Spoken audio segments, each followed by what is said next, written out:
Hello there, and welcome back to episode 12 of Box Office and Beyond, hosted by me, as usual, Tom Lashley from Gower Street. But you already knew that, didn't you, my loyal little listeners? Hi, how are you? It's been a while. It's been 2 weeks. It's been the usual amount of time, but I've missed you. So today, we're going to be talking about a film that is being released in just over a week in the UK, but has already been released in many other territories elsewhere. An original animation from Universal/Illumination called Migration. Wow, there's a lot of shuns there, which I didn't realise until I said it. So I'm going to talk about that because it's kind of underperformed in the territories it's released in. It's about to cross 200 million worldwide at the time of recording. But anyway, more on that. So I'm going to talk about Migration and the struggle of original animations at the box office recently. I'm also going to talk about animated films generally, so not just originals, and how they've kind of struggled a little bit post Panny D, as the kids call it. No idea if they do, but I call it that because it's nice to be flippant about something horrible, isn't it?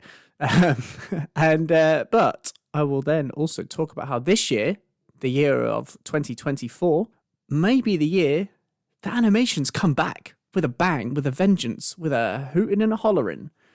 I don't know, with some money. They'll make some money, hopefully. But we'll see. Let's talk about it later. I don't want to spoil anything. Also, just before we start, I want to give a quick shout out to Anyone But You, which I think even though it technically released at the very, very, very, very, very end of December, is really the first real kind of surprise of this year because, you know, I know technically it's 2023 release, but yeah, whatever. It's just crossed $100 million worldwide from a $25 million budget and is a real kind of sleeper hit. There's a really good article, which, if I remember, which is maybe unlikely, I'll post in the show note description thingies, but it's an article from The Hollywood Reporter about how TikTok and Shakespeare have helped Anyone But You become this kind of sleeper hit. He really was. Yeah, Shakespeare really was ahead of his time, wasn't he? Maybe it was, you know, that, but or also, you know, word getting around that two gorgeous people are just getting the kit off constantly. Who's to say? Who's to say? Not me. Not me. I'm just reporting. So yeah, I'll post that in the thing, but it's kind of interesting because obviously there's been this TikTok trend of people, I think it's linked to the credits. I've actually just seen the film. I really enjoyed it, actually. It was really good fun. I mean, it's not, yes, it's what it is, but it's a laugh. Don't take yourself seriously. Yeah, so the TikTok trend is about the the post-film credit sequences where all the different characters are singing along to Unwritten, which then, by Natasha Bedingfield, which then has become this TikTok trend of people recording themselves doing it, and then it's just kind of pushed people to go see the film, and also pushed Unwritten back to the old charts and to people's, I don't know, psyche. People listen to it loads again anyway, which actually, just a little fun fact, quite nice for me because, funnily enough, my sister-in-law, Danielle Brisbois, wrote Unwritten by Natasha Bedingfield, and my brother, Nick, played the guitar on it. So it's quite nice. Yeah, that's just a little aside, but fun fact about me. And I did I met Natasha, I can't call her that, Natasha Bedingfield. I met her at my brother's wedding, and she was delightful. So it's very nice for them, for my family, for my sister-in-law, for my brother, and for my friend, Natasha, that this is back in the charts and hopefully getting them some sweet, sweet royalties. But I don't know anymore because Spotify take loads of money. So who knows? Who knows? We'll see what they get me for my birthday in a couple of months, whether it's actually had any impact financially or not. Anyway, thought I'd just give Anyone But You a little shout out. I know the Oscars nominations have just dropped. They haven't just dropped, have they? They've been announced. The Oscar nominations have been announced. I might talk about them in the next episode. I might not because, as you know, I'm sure it's very nice to be nominated for an Oscar. Really, it's, yeah, I don't know. They're not the be all and end all, in my opinion, because they just, you know, you have to get nominated, you have to jump through all these hoops. So it's like, you're not really nominating the best films. You're nominating the best films out of the ones that have done what you've made them do. So anyway, I might talk about it in another episode and maybe get some other people to discuss the Oscars as well, and the Oscar-nominated films and the parts we agree with or disagree with, whatever. People always have an opinion on the nominations. Bit boring, but also quite interesting to talk about, I suppose. So yeah, maybe I'll do that, but whatever. Yeah, that's that. That's the intro. Let's get stuck into, first of all, migration, and then Animaissance. Yeah, Animaissance. Just came up with that. Yeah, 2024, the year of the Animaissance.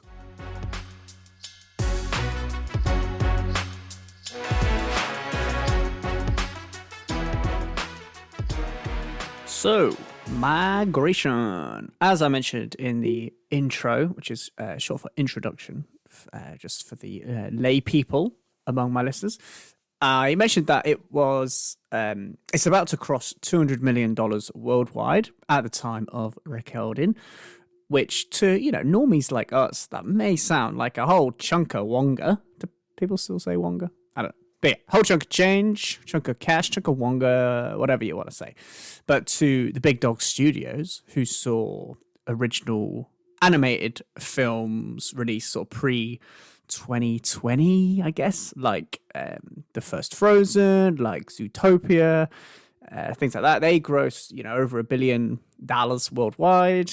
Secret Life of Pets made nearly $900 million. Inside Out and Coco were about $850. Big Hero 6, Moana, Sing, Tangled Crudes, all grossed, between $600 and $650 million worldwide. You see where I'm going? They made loads of money. So, yeah, that's not the best number in the world, basically, is what I'm getting at. It should, I believe, still break even. So that's, that's something. But it kind of got me thinking about original animations. And animations sort of generally, but I will, as I said, I will come on to that in a little bit, so stay with me. But it did get me thinking about original animations and how they've performed in the few years sort of since cinemas started reopening post-COVID.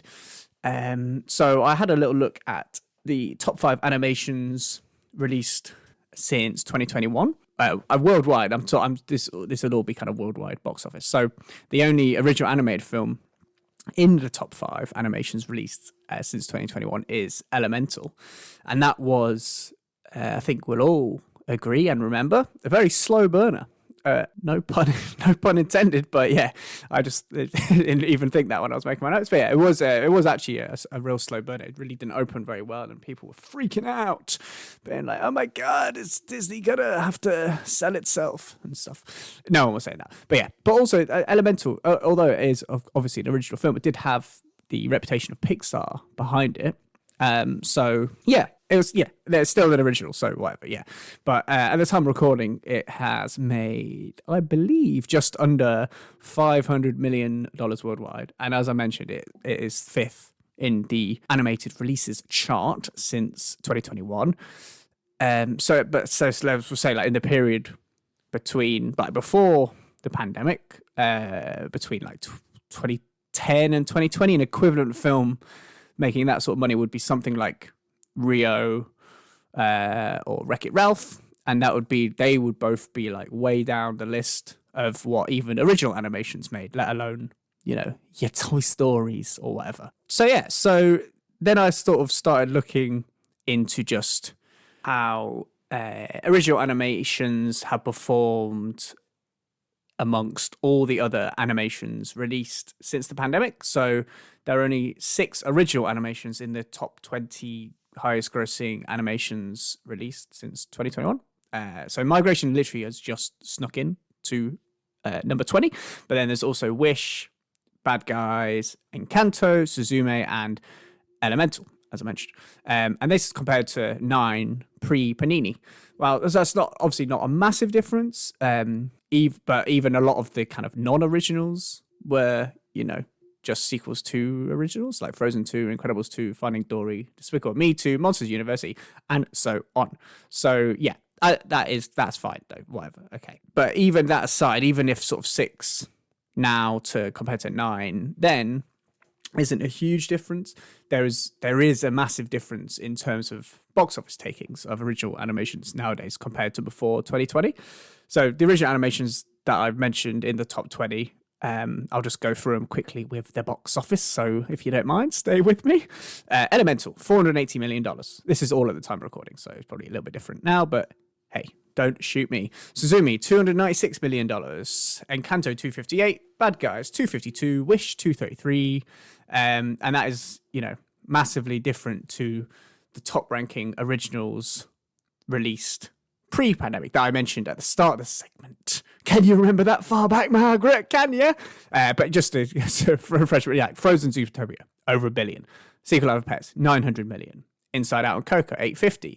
You remember. Rewind if you need to. But yeah, basically, there was a lot of films that made, a lot of original animations that made plenty of cash, like loads that made more than what Elemental is making, for example. And that's the top original animation.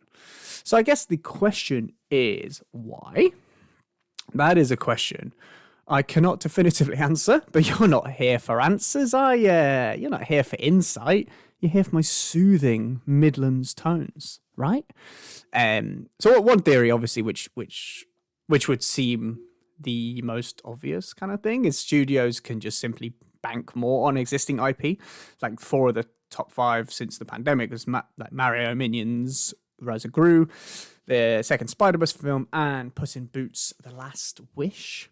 So yeah, they will obviously invest more in their marketing. They feel a return is more guaranteed. But then it is like, something of a self-fulfilling prophecy, I find, because people are less aware of the originals because there's less spend on the marketing, and then they don't go and see it and blah, blah, blah. Okay? Yeah, that may seem really obvious, but not everyone who listens to this podcast is a film industry expert, so I'm just explaining it for those peeps as well. But then you've got stuff like Strange World, Ron's Gone Wrong, Ruby Gilman, Teenage Kraken. We're all just like complete box office bombs, right? So maybe that is about the quality of the films. Like no shade, but none of them were great. But also they released quite a lot of their release dates were pandemic-y, so obviously that would have had an effect. But maybe it also is just the lack of care. Not a lack of care, that's not fair. But the lack of slightly less effort on the original side in terms of marketing and spend and all that sort of stuff. And also, I am sorry to bleat on about it because I know I've talked about it on many other episodes, but it could also all just come back to the rise of streaming service during the old panini. Animations are films that will, in the majority, be seen by families. It's very expensive to take a family of 4 to the cinema. I think, what was it? 2 adults and 2.3 kids. I don't know. Maybe the 0.3 kid gets in cheaper because there's only 0.3 of them. So yeah, perhaps families still won't be rushing out unless it feels big or, necessary, or like there's like a cast iron guarantee of it being good. So something like Mario, it felt that was big and the word of mouth was really good. But it's kind of even more so on something like Elemental. It's almost like families sort of have to wait to be like, yeah, this is actually really good, really worth seeing, worth all the expenditure and the hassle that goes with taking a family to the cinema, especially if, people, I think, generally feel like films are going to be available on some sort of streaming service that they're already paying for soon. So there's like less of a need to pay all that extra money. So yeah, maybe it does just come down to that. So it is a weird time, I think, it has been a weird time, at least anyway, for animations and just generally, but less about that. So it's probably a combination of factors, but it's because of Migration being an Illumination film, the Minions, Despicable Me, Mario, even all that sort of stuff. There's like a guaranteed quality in their films, I find. I think anyway. I've not seen Migration yet because I don't live in America, so I'm seeing it when it comes out on the 2nd of Feb. It felt like that, it to possibly not. I mean, it probably will, but even though DreamWorks did The Bad Guys, it felt like if an Illumination film like Migration seemed like, okay, it will definitely beat The Bad Guys worldwide. but it might not. And that kind of was like, oh, well, maybe I need to look at. Maybe kind of want to just talk about it and do some research and then bring that research to you people, the listeners, the loyal listeners. Like I said, there's no shade on the bad guys at all. I enjoyed the bad guys. It just kind of felt, like I said, even though that was DreamWorks, which obviously has their own sort of reputation, Illumination has feels like such a prestige of the company behind it. And, audiences absolutely bloody love talking animals. Who doesn't? So, yeah, it's definitely a combination of all the things I said. But I think it has been apparent in kind of doing this research, not even just original animations, but animations generally are making less. So, when it comes out in a week or so, go to the bank, take out a loan, take your family to see Migration. Keep original animations alive and in cinemas. But having said all that, as I mentioned in the intro, brackets duction, this could be the year where it all changes for animated films. So stay tuned for me to come back and talk about how 2024 could be the year we see animations reign supreme once more at the box office. So, yes, as I mentioned many times in this episode, post-pancetta years have been a challenging time, box office-wise, for animated films. In the top 20 films, box office grossly, it's not a word, in the top 20 films in the box office worldwide, released since the pandemic, there are only 2 animations in that list. OMG. And they are Mario and Minions ROG, which I believe stands for Rise of Gru. Combined, they made about $2.2 billion worldwide. And the next one after that was Across the Spider-Verse, which made $685 million worldwide. And then there's a big drop to Puss in Boots and Elemental, which made about $480 million each. So if we just compare that number, which I mentioned earlier, so Elemental was the top grossing original animated film since the pandemic, but say that's just Puss in Boots and Elemental made, just under $500 million worldwide each, basically. In the 3 years before the pandemic, so 2017 to 19, there were 13 animated films that made more than $500 million. And there's only 3 since 2021. So that's the ones I mentioned, Mario, Minions, and Across the Spider-Verse.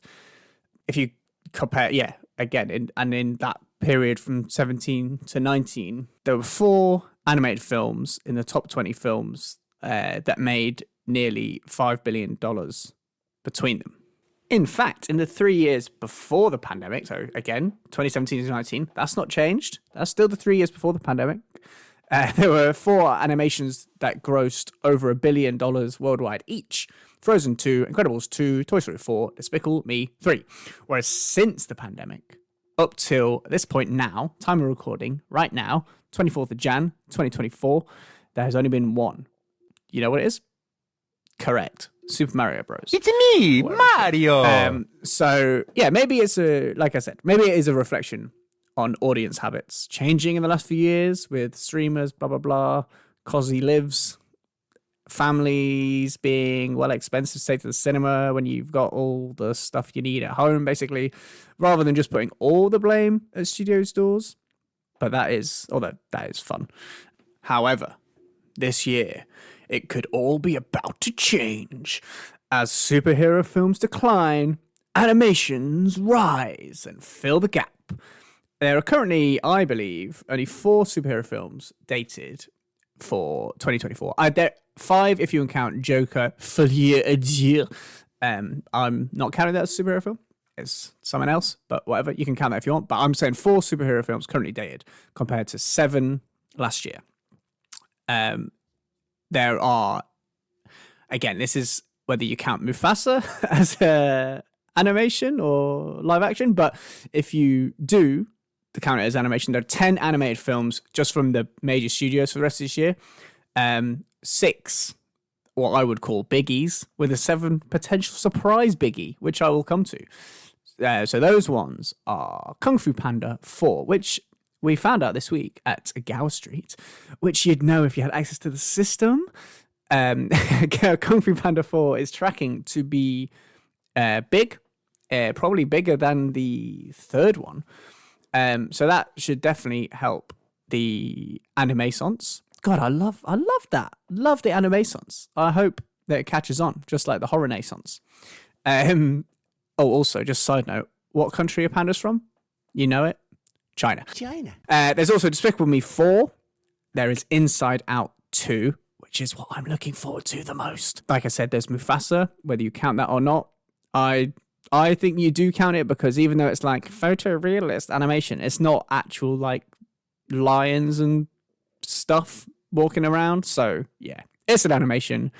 If you don't like that, then, email me and I'll probably just ignore it. We also have an untitled Disney. Oh, what could that be? That is currently on their Thanksgiving weekend date, which they absolutely bloody love. That's the date that they released Frozen's on and some other things. It's not been as good recently because that's where they released like Strange World and Wish. But there are rumors on the grapevine, by grapevine I mean internet, that it could be Zootopia 2, which is, I hope they call it Zootopia, but they probably won't because they're boring. But if it is Zootopia, then that could really bring that Thanksgiving date back with a bang. We've also got the animated Lord of the Rings film, The War for Rohirrim. That's something else. That is definitely Lord of the Rings. I'll probably cut that. So that's an unknown quantity, but obviously that counts as towards our animation thingy. But we don't know pretty much anything about it. But big Lord of the Rings, name attached to it, all that sort of stuff. So it should be big. And the surprise, the little 7th potential surprise biggie not so smalls, although the cat is small but then gets biggie, is Garfield, which apparently, according to the Quorum, which is a really cool website / company / whatever they are, say it should not be overlooked. Of the 6 animated / family films that the Quorum are tracking, Garfield currently ranks apparently 3rd in awareness and 3rd in interest, which is ahead of some of the powerhouses you could say mentioned that I just mentioned. On top of that, so basically, the Quorum basically do all this. They do loads of really good tracking. It's really, really good. They do like long range tracking, and it tracks how aware people are of films, whether this awareness is unaided or whether it's, because of stuff they've seen or whatever.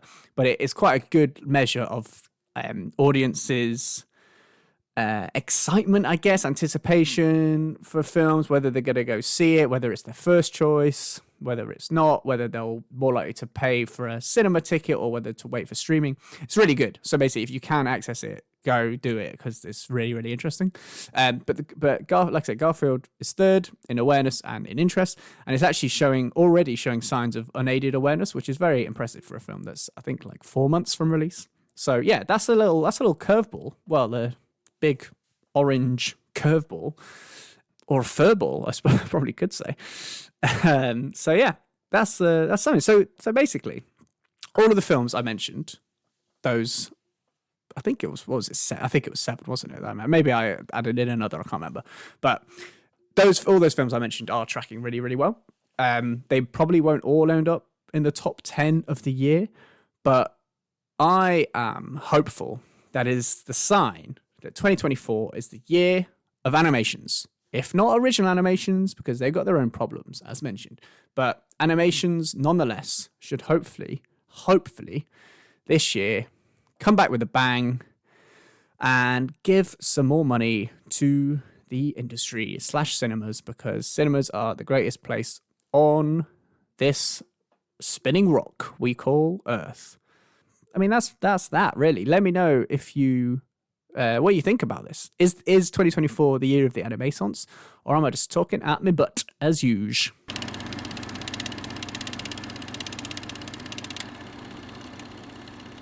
And I'm back. I'm back for the most pointless part of the podcast, which is the outro. So, yeah, this is me doing the outro. I hope you enjoyed this episode. Like I said at the end of the last section, let me know what you think. Let me know if you do think 2024 will be the comeback year for animations, or whether audiences just cannot be bothered with them anymore and they'll just wait to sit at home in the PJs with the 2.3 kids eating 2.3 snacks, watching their animation films on their teleboxes. Hopefully not. Hopefully it is. I think I have made a compelling case for 2024 being the comeback year for animations. Maybe I haven't, but it was interesting researching anyway. It's a shame about the whole original animation thing. Is kind of understandable, but also feels a bit of a shame because even if stuff doesn't make money, doesn't mean it's not good. So there's a lot of good stuff out there. Like I said, I haven't seen Migration, so I can't possibly comment whether that's good or not. Do absolutely love the trailer, so I'm already kind of sold on it. I'm going to be seeing it in a week or so. If you've seen it, let me know. Is it just a load of rhubarb, or will it do all right? I hope so. But yeah, original animations aside, like I said, hopefully animations generally will have a good old year at the box office. I'll see you in a couple of weeks for more utter drivel. Tatty bye.